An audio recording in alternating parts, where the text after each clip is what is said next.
आगे गाड़ी सरकारी गाड़ी रोक लोगे तुम? नहीं, हम रोक नहीं रहे हैं सरकारी गाड़ी।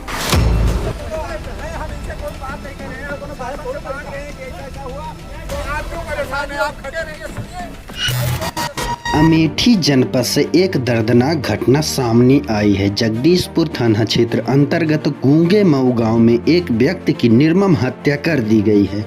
घटना के बाद इलाके में हड़कंप मच गया है। हत्या से नाराज परिजनों ने न्याय की मांग को लेकर शव को सड़क पर रखकर विरोध प्रदर्शन किया। परिजनों का आरोप है कि घटना के काफी समय बीत जाने के बावजूद प्रशासन की कार्यवाही से वह संतुष्ट नहीं है। सरकारी गाड़ी रोक लोगे तुम? नहीं, हम रोक नहीं रहे हैं सरकारी गाड़ी। हम इनसे कोई बात नहीं कर रहे हैं, कोनो बात थोड़ी बात रहे हैं कि ऐसा हुआ तो आप क्यों परेशान हैं? आप खड़े रहिए, सुनिए।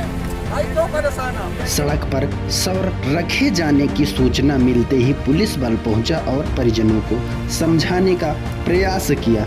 परिजन लगातार न्याय की मांग कर रहे हैं। आखिर आजादी के 75 वर्ष बाद भी गरीबों को न्याय की मांग के लिए शव सड़क पर रखकर विरोध प्रदर्शन करना पड़ता है, क्यों? कमेंट में जवाब दे सकती है। जय हिंद।